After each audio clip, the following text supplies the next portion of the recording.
안녕하세요. 저는 40대 초반 여자입니다. 몇 달 전에 한 통의 문자를 받게 되면서 엄청난 사건이 눈앞에 펼쳐지게 되었는데요. 어떻게 그런 일을 저지를 수 있는지 도저히 받아들이기가 힘이 들어 사연을 신청하게 되었습니다. 지금으로부터 8년 전에 남편과 결혼을 한 지 얼마 되지 않았을 때 형님에게 전화가 왔고 수화기에서 들려온 목소리는 상당히 심각했었어요.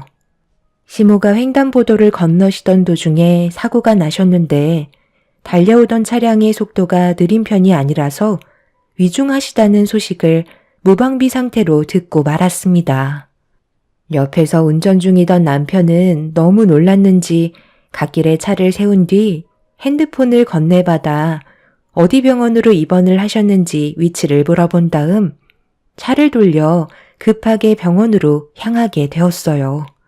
수술실에 도착하자마자 남편은 시모의 몸 상태에 대해 형님에게 물어봤는데 형님은 과다출혈과 함께 골절상도 심해서 연세가 있으셨던 시모의 몸으론 버티기가 힘이 들 것 같다는 진단 결과를 들을 수 있었습니다. 그렇게 12시간의 긴 수술 끝에 병실로 옮겨진 시모는 언제 깨어나실지 모를 만큼 심각한 상태셨고 수술을 담당했던 의사 또한 의식을 되찾으시는 건 언제가 될지 모른다고 시모의 의지에 달려 있다는 말을 듣게 되었습니다. 형님도 사고 소식 접했을 당시 엄청난 충격으로 다가왔었다며 손을 떨고 있었어요. 남편은 시부의 뒤를 따라가지 말라며 빨리 일어나시라고 시모의 손을 잡으며 쉬지 않고 눈물을 쏟아내고 있었습니다. 그날 이후 시간은 계속해서 흘러갔고 저희는 교대하면서 병원에 갈 수 있는 상황이 될 때마다 시모의 건강 상태를 확인했어요. 그렇게 6개월의 시간이 지났을 무렵 희망이 없을 것 같았던 시모가 기적적으로 눈을 뜨셨고 조금씩 몸을 회복하시는 것 같아 더욱더 지극정성으로 시모를 돌봐드렸습니다. 중간중간 의사는 시모의 현재 상태에 대해서 알려주면서 긍정적인 말을 많이 해주셨어요. 희망적인 소식을 듣게 되니 저희도 그만큼 많은 시간을 시모와 함께 하게 되었고 남편은 퇴근하면 매일을 병원에서 보냈습니다. 회복하는 데 단계가 있었는지 시모는 눈을 뜨시게 된 시점을 시작으로 조금씩 손과 발을 움직이셨고 하루빨리 일어나시려는 노력이 보이고 계셨죠. 그렇게 하루하루가 달라지는 모습을 보여주신 시모를 보면서 저희도 희망을 가지게 되었고 더욱더 병원에 붙어있는 시간은 많아졌습니다. 그런데 문제는 시모가 병원에 오래 있다 보니 저희 가족들의 삶은 솔직히 말이 아니었어요. 아무래도 정상적인 삶을 사는 건 아니었죠. 환자가 있다는 것 자체만으로도 엄청 신경이 쓰였으니까요. 그런데 시모가 건강을 되찾아 가시면서부터 형님 내에는 병원을 방문하는 횟수가 조금씩 줄어들기 시작했고 점점 여러 가지 핑계를 대더니 2, 3일에 병원을 찾던 형님 내외는 언제부터인가 한 달에 한 번도 보기 힘들 정도로 병원을 찾아오지 않았어요. 남편은 상당히 예민해져 있는 상태였기 때문에 형님 내외의 행동들을 이해할 수 없었고 결국 병원에 방문했을 때 그 기회를 놓치지 않았죠. 남편이 시모가 입원을 하신 시점부터 계속해서 쌓아두었던 감정을 폭발시키게 되었습니다. 처음에는 병원도 자주 오더니 이제는 어느 정도 적응이 돼서 병원을 오지 않는 거야? 엄마 건강 상태를 항상 체크해야지. 네가 있는데 좁아 터진 병실에 우리까지 와서 뭐해? 깨어난 거 봤으니까 앞으로 문제없이 일어나시겠지? 우리는 거리가 있어서 여기까지 오는 건 쉽지 않잖아요. 꼭 그렇게까지 해야 되겠어요? 병원을 의무적으로 올 필요는 없다고 생각하는데요. 어차피 의사도 긍정적으로 답해줬고 시간 지나면 어차피 퇴원하실 텐데 그럼 크게 걱정할 필요는 없는 거잖아요. 각자 삶이 바쁜데 모든 걸 어머님한테 맞춰서 살아갈 수는 없는 거라고요. 서방님이랑 동서 사이에 아직 아이가 없다 보니까 저희 입장을 이해 못 해주는 것도 있는 거예요. 자식을 키워봤어야 알 수 있는 것들도 있는 거라고요. 제가 지금 이해 못한다고 그랬어요? 최소한 주말에는 올 수 있는 거 아닌가요? 놀러 다닐 거 다 다니면서 정작 언제 얼굴 볼 수 있냐고 물어보면 일 핑계만 대지 병원에 오는 건 생각조차 하지 않고 있잖아요. 그러니 저희가 기분이 좋겠어요?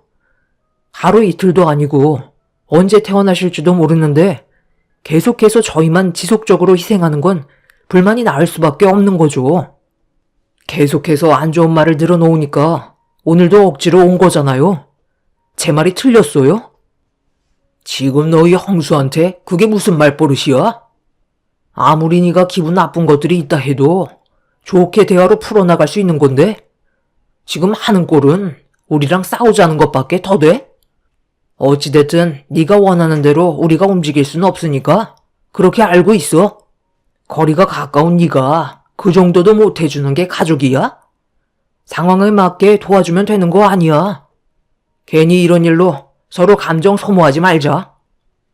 동서가 많이 힘들어한다는 거 나도 서방님한테 들었지만 결혼한 지 얼마 되지 않았으면 어느 정도 희생할 수는 있잖아. 며느리로 들어왔으면 이 정도는 아무것도 아니야. 앞으로 더 많은 일들이 생길 거라고. 어머님 수발되는 것쯤은 기본적으로 해야 되는 거라고. 동서 오기 전에 나는 안 한 줄 알아? 어머님이 시키는 거 뭐든 했고 내 시간은 거의 있지도 않았어. 형님은 그동안 시모를 모시면서 쌓였던 불만들에 대해 꺼내놓기 시작했어요. 저희가 형님 내외를 이해 못하는 건 아니었습니다. 저희보다 병원에서 1시간 정도 거리가 있었기 때문에 최대한 이해해 주려고 했었어요. 그런데 대놓고 신경 쓰지 않는 건 문제가 있다 생각했던 거였죠. 정말 시간이 없으면 말을 하지 않겠는데 심각한 분위기인 거 알면서 놀러 다닐 건 다 다니고 정작 병원에서 잠깐 얼굴 좀 보자고 하면 꺼려하는 형님네가 결국 불만으로 다가오게 된 거였어요. 남편도 참다 터져버린 감정이라 좋은 말이 나갈 수는 없었어요. 시숙과 서로 얼굴을 붉히며 시모 옆에서 온갖 막말을 뱉어대는 게 보기 좋지 않았고 신경도 많이 쓰여서 자리를 옮겨서 대화하는 게 좋을 것 같다고 병실 밖으로 내보내려 하는 순간 시모의 목소리가 들려오기 시작했어요. 몇 달 만에 처음으로 뱉은 한마디는 저희 보고 그만하라는 말씀이셨습니다. 정확한 발음은 아니었지만 그래도 확실하게 무슨 말을 하시는지는 알 수 있었어요. 시모의 한마디로 점점 심각해지던 상황은 정리가 되었습니다. 어눌하신 발음으로 시모는 힘들게 한마디씩 뱉으셨고 저희가 싸우는 모습에 눈물을 보이셨습니다. 형님 내외는 안 좋아진 감정 탓이었는지 나중에 다시 오겠다며 병실 문을 박차고 나가버렸어요. 저희 부부는 시모를 진정시켜드리면서 곁에 머물러 있었고 형님 내외는 한바탕 난리를 치고 갔음에도 크게 달라진 모습을 전혀 보여주지 않았죠. 본인들이 오고 싶을 때 어쩌다가 상황 좀 살피려고 오는 것 말곤 병원엔 아예 오지 않았습니다. 그런 시간들이 지속되다 보니 저희도 그냥 그러려니 하면서 시모의 건강 상태만 살펴드렸어요. 이런 삶을 1년 정도 지속을 하게 되다 보니 저희도 점점 지쳐가고 있었는데 병원에서는 갑자기 퇴원을 권장했습니다. 연세가 많으시다 보니 회복하는 것도 더디긴 하지만 병원에 입원해 있을 만큼은 아니라며 통원 치료를 하는 게 좋을 것 같다는 판단에 저희는 시모를 집으로 모시게 되었어요. 1년 동안 재활에 제일 많이 신경 쓴 부분은 말하는 부분이었는데요. 사고로 인한 후유 장애가 안면 쪽에도 있어서 최대한 많이 움직여줘야 얼굴의 근육들이 다시 살아날 수가 있었어요. 제일 중요한 의사소통이 되어야만 여러 가지들을 좀 더 수월하게 진행을 할 수 있다 판단했었죠. 그리고 원래의 집으로 돌아오신 시모를 돌봐드려야 하는 상황이 생긴 터라 간병해 주시는 분을 모시긴 했지만 저희 부부가 최대한 옆에 있어 드려야 할 것 같다고 판단했는지 저에게 조심스럽게 부탁을 했어요. 무슨 말을 하려는 건지 짐작하고 있었기 때문에 이미 마음의 준비는 하고 있었죠. 남편의 부탁에 대해서 거부하지 않았고 저희는 시모를 전적으로 돌봐드려야 한다는 판단하에 시댁으로 들어가게 되었습니다. 시모가 집으로 돌아오고 어느 정도 상황 정리가 끝나자 그제서야 형님 내외는 시모의 얼굴을 뵈려 시댁으로 찾아왔네요. 형은 정말 끝까지 이기적이다. 엄마가 태어난 지 한 달이 넘었는데 이제야 모습을 보이는 거야?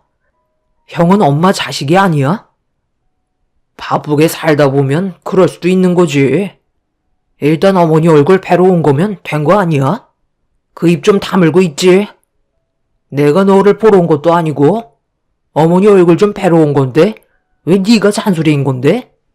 한 번만 더 형한테 대들면 나도 그냥 넘어가진 않을 거다.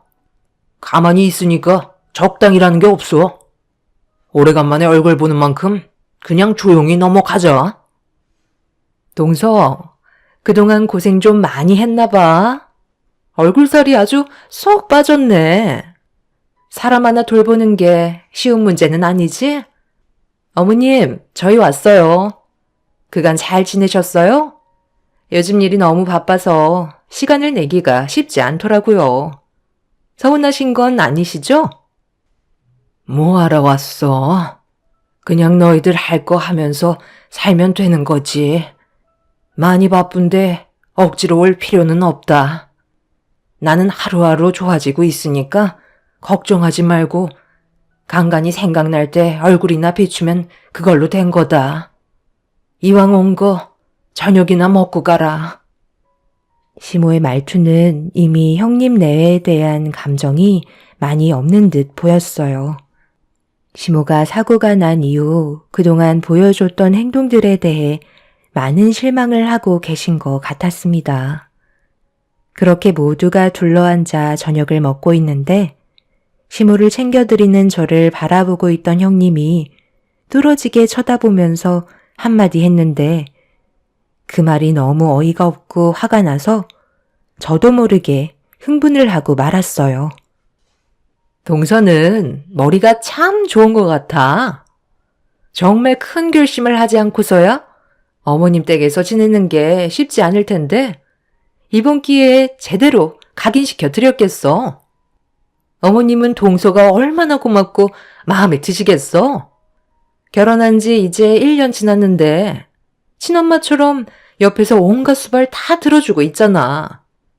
동서네 부모님들께서 이렇게까지 하는 거 알고는 계시지?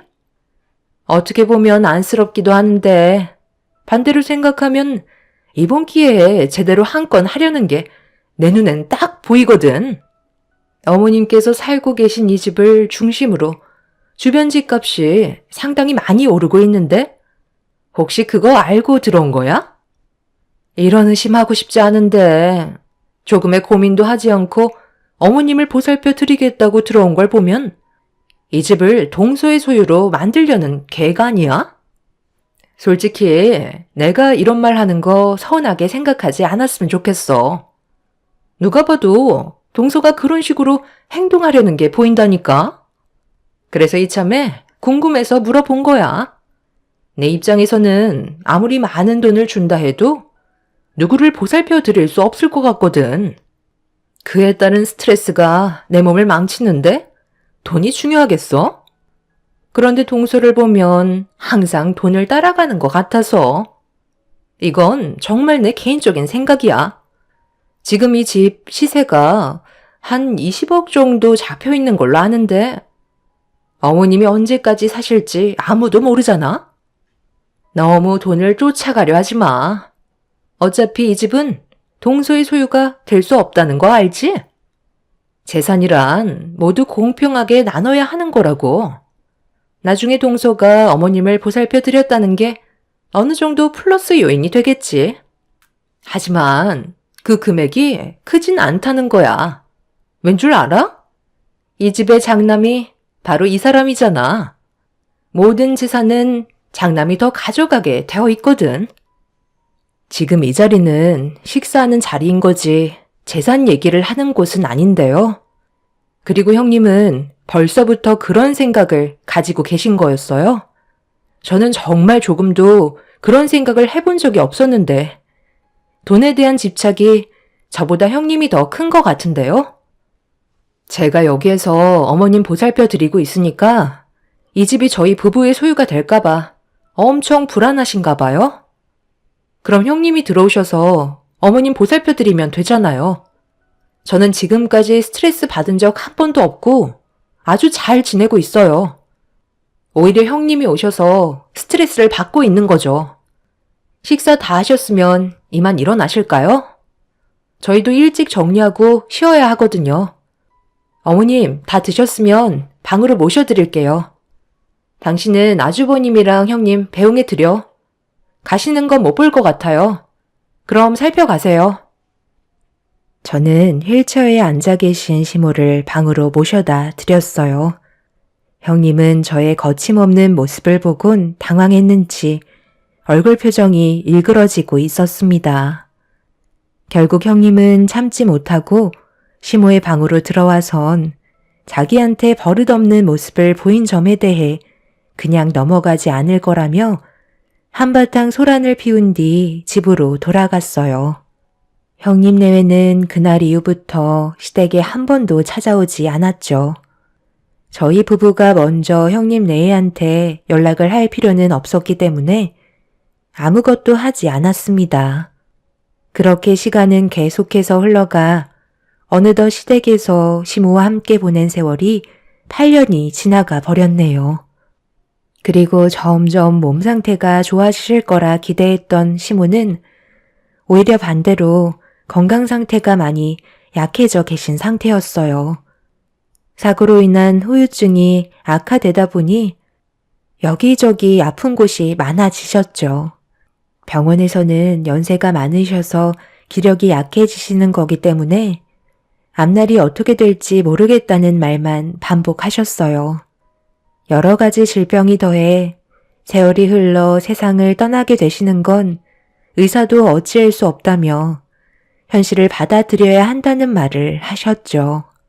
남편과 결혼을 하고 시모와 함께한 8년의 세월 동안 힘든 시간들도 많았지만 좋은 추억들도 많았기 때문에 의사의 말을 들었을 때 정말 마음이 안 좋았어요.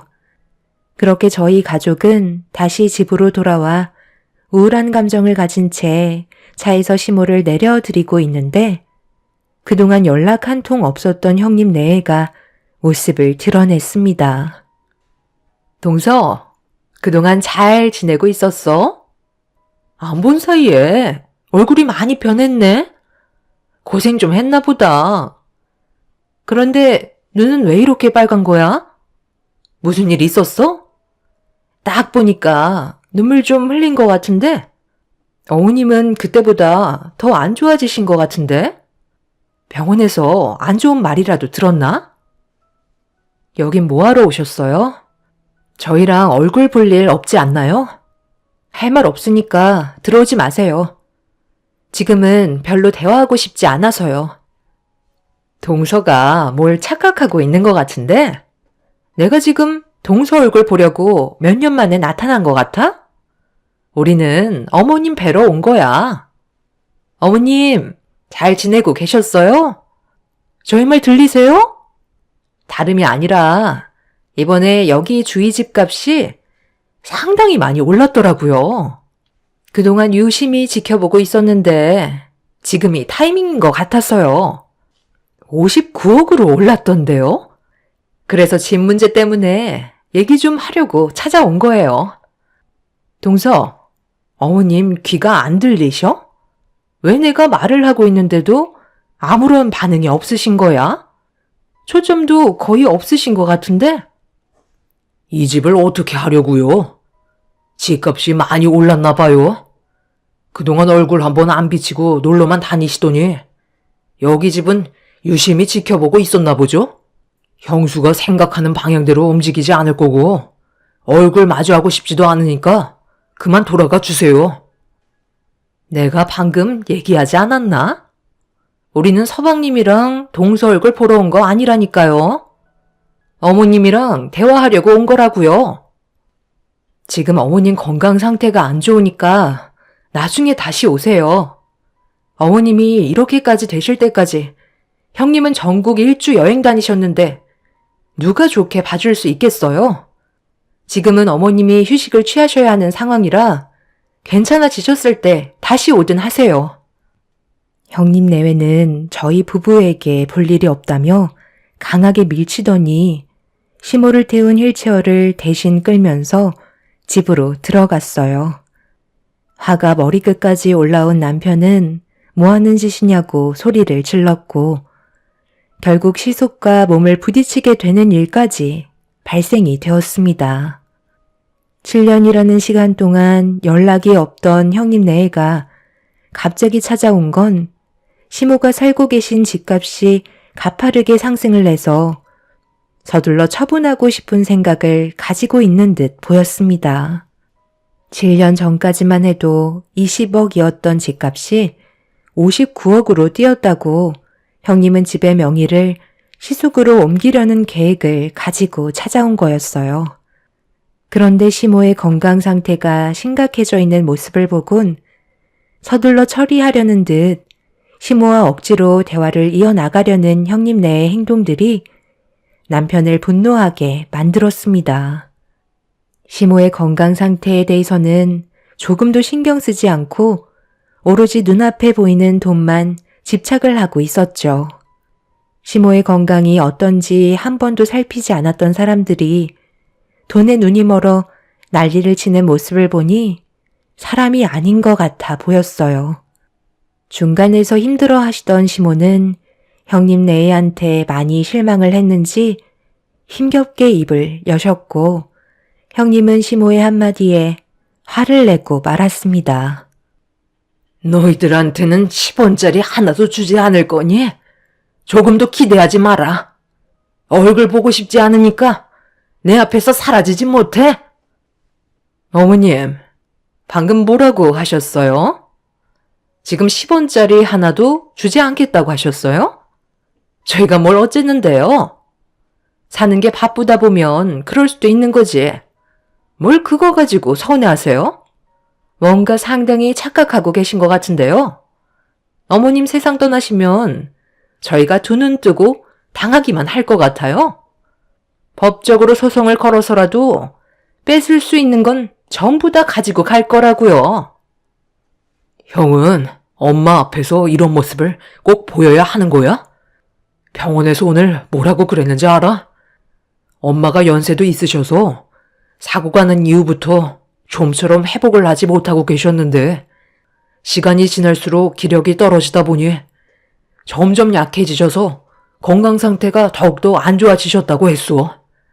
세월은 비켜갈 수 없다며 마음 편히 떠나실 수 있게 남은 시간 좋은 추억 많이 남겨드리라고 했는데 형은 지금 자식으로서 엄마한테 못 볼 꼴을 보이는 거라고. 차라리 얼굴 안 비치는 게 형은 효도하는 거야. 그러니까 제발 좀 그만 돌아가. 여보, 괜히 서방님의 말에 휘둘리지 마. 그렇게 해봤자 좋을 거 하나 없다고. 집안의 장남인 당신이 많이 가져가는 건 당연한 거라니까. 서방님, 지금 어디서 감성팔이를 하고 있는 거예요? 돈 앞에서는 원래 가족도 없는 거라는 거 몰라요? 나도 이 집에 대한 소유권을 주장할 수 있는 사람이야. 네가 아무리 그런 식으로 말을 해도 나는 조금도 변하는 거 없다. 어머니, 그냥 이 집 저희한테 주고 조용히 세상 떠나시면 되겠어요. 그래야 자식들 간에 얼굴 붉히는 일이 없을 거 아니에요? 저희가 계속 싸우는 모습을 보고 싶으신 건 아니시죠? 편히 눈 감으시려면 저희가 원하는 대로 해 주셔야 할 거예요. 무슨 말인지 아시겠어요? 형님 내외는 무조건 시모의 집을 소유하려고 시모의 건강 상태는 안중에도 없었습니다. 남편과 시숙은 온갖 막말을 퍼부으면서 평생 지울 수 없는 상처를 주고받고 있었어요. 결국 일이 이렇게 되다 보니 저 또한 좋은 말이 나갈 수 없었고 집안이 아수라장이 되어가기 시작하자 시모는 그만하라면서 온 힘을 다해 목소리를 높이셨네요. 그리곤 잠시 뒤 충격적인 말을 듣게 되었습니다. 시모는 형님 내외에게 집을 주겠다는 약속을 하셨어요. 남편과 저는 말도 안 된다며 절대 그렇게 하지 말라고 당황해하고 있었습니다. 그 대신 조건이 있다. 이 집을 너희들한테 줄 테니까 나도 바람 좀 세게 해주면 좋겠구나. 작은 애들과는 그동안 함께 보낸 시간이 많지만 너희들과 보낸 시간은 내 몸이 이렇게 되고 난 이후부터 한 번도 없었잖아. 내 마지막 부탁이다. 일주일이라도 좋으니까 너희들이 다니고 있는 천국 일주 나도 좀 데리고 다녀줬으면 좋겠다. 59억의 집을 주겠다는데 이 정도는 해줄 수 있잖아. 어차피 나한테도 남아있는 시간도 많지 않은 것 같은데 너희들 싸우는 것도 보고 싶지 않고 바람 좀 쐬면서 마지막 순간을 맞이하고 싶은데 내 부탁을 들어줄 수 있겠니? 그렇게만 해준다면 이 집을 너희한테 넘겨주도록 하마. 그 정도는 당연히 해드릴 수 있죠. 이 집의 소유가 저희들께 된다는데 그 정도도 못 해드리겠어요? 걱정하지 마세요. 당신도 그렇게 할 수 있잖아. 어머님이 우리와 여행 한번 가보는 게 소원이라고 하시는데 당연히 해드려야지. 안 그래? 엄마는 지금 정상이 아니라고요. 언제 어떻게 될 줄 모르는 몸 상태로 어디를 가시겠다는 거예요? 차라리 저희와 함께 하세요. 형이랑 형수가 뭘 해줄 수 있을 거라 생각하는데요. 오히려 막대할 수도 있다고요. 여행은 저희랑 다닐 수 있잖아요. 오늘이라도 너희들과 함께 생활하고 싶은데 어떻게 생각하니? 그렇게 해줄 수 있는 거지? 그럼 너희 집으로 출발하도록 하자. 남편은 절대 안 된다며 난리를 쳤지만 시모는 저희를 바라보시지 않았어요. 시숙은 남편을 밀치면서 시모를 시숙의 차에 급하게 태워드렸고 형님도 곧장 차로 올라탄 뒤 서둘러 출발을 하려고 분주하게 준비를 하고 있었습니다. 남편은 시숙의 멱살을 잡으면서 절대 못 보낸다고 끝까지 난리를 쳤지만 시모가 남편과 저에게 화를 내면서 큰아들과도 시간을 보내고 싶다며 나중에 전화한다고 버럭 화를 내셨습니다. 시모는 처음으로 저희 부부에게 무서운 얼굴로 화를 내셨고 시모의 그런 모습에 당황한 저희는 더는 아무 말도 하지 못했네요. 결국 시모는 형님 내외의 차를 타고 출발을 하게 되었습니다. 저도 그렇지만 남편도 불안에 떨며 시모와 떨어진 거에 대해 많은 걱정을 하고 있었어요. 시모는 절대로 따라오지 말라며 일주일 뒤에 다시 돌아오겠다는 말을 남긴 채 떠나셨지만 걱정이 너무 많았습니다. 챙겨드려야 할 것들이 상당히 많았는데 형님 내외는 알아서 하겠다며 저희 말은 아예 들을 생각도 없었네요. 결국 시모의 돌발 행동에 당황해서 아무것도 하지 못했던 저희는 다음날 시모께 전화를 했고 시모는 별일 없으셨다는 듯 편하게 전화를 받으셨습니다. 좋은 곳으로 구경하러 가는 중이라며 걱정하지 말라고 전화를 끊으셨어요. 그리고 잠시 뒤 형님한테 문자 한 통이 왔습니다. 함께 여행하면서 찍은 사진들이 몇 장 전송이 되었어요. 그런 모습들을 보면서 조금씩 안심을 하게 되었고 수시로 전화 통화를 하며 안부를 묻던 어느 날, 시모는 더 이상 연락하지 말라면서 형님 내외와 함께하는 시간에만 집중하고 싶으시다는 말에 더는 참견하지 않았습니다. 대신 형님과 시숙에게 시모의 건강 상태에 대해 물어보고 있었죠. 그렇게 길고 길었던 일주일이라는 시간이 흘렀는데 집에 올 시간이 한참 지났고 형님네한테 전화를 해봤는데도 저희 부부의 연락을 받지 않더라고요. 점점 불안함이 커지고 걱정이 되어 가고 있던 그때 남편의 핸드폰으로 모르는 전화가 걸려왔고 통화 연결을 하는 순간 그 자리에 털썩 주저앉고 말았습니다. 집으로 오고 있던 시숙의 차량이 전복이 되었고 위태롭다는 말을 전해 듣게 되었어요. 급하게 병원으로 향하니 이미 시모는 세상을 떠나신 상태셨고 형님 내외는 생사를 오고 가는 상황에 놓여 있었습니다. 말도 안 되는 사건이 벌어진 터라 저희도 맨정신이 아니었어요. 그런데 장시간 형님 내외의 수술을 했는데도 두 사람 모두 언제 깨어날지 모른다는 충격적인 말을 듣고 말았죠. 남편은 그 자리에 털썩 주저앉았고 식물인간이라는 진단 결과에 저희 부부는 그 자리에 멍하니 서서 말도 안 되는 현실을 받아들여야만 했어요. 말도 안 되는 사건이 벌어졌는데도 시모의 장례를 치러야만 했고 형님과 시숙이 깨어나기만을 기다리고 있었지만 조금의 희망도 없는 현실에 하늘이 무너질 것만 같았네요. 시모와 제대로 된 작별 인사도 못했는데 너무 갑작스럽게 가셔서 저와 남편은 하루하루 사는 게 너무 고통스러웠어요. 그런 시간이 어느덧 8개월이 흘렀고 어느 날 저에게 문자 한 통이 도착한 알람음이 들려왔네요. 그런데 생각 없이 문자를 보자마자 충격적인 내용을 보고 말았습니다. 시모는 형님 내외와 계속해서 부딪히게 되는 그런 상황들을 지켜보면서 정신적으로 많이 힘들었다는 내용이었고 시모가 세상을 떠날 때 저희 부부에게 피해가 가지 않게 하고 싶다며 당신의 잘못된 행동에 대해 용서해달라는 문자를 예약으로 보내놓으신 상태였습니다.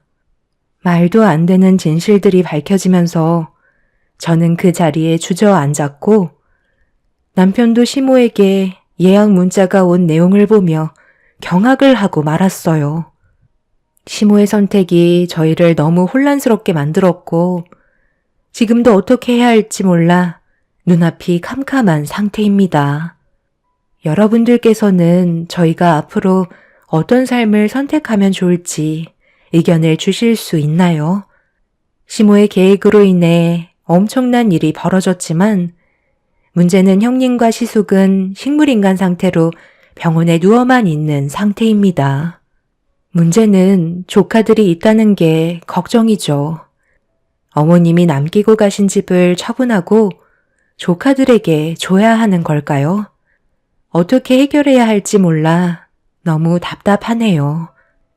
시모는 형님 내외에게 너무 많은 실망을 하신 것 같아요. 앞이 캄캄해서 아무것도 보이지가 않네요. 하루빨리 모든 게 정리가 되었으면 하는 바람입니다. 제 사연 들어주신 분들 오늘 하루 행복하시고 언제나 좋은 일만 가득하시길 바랄게요. 감사합니다.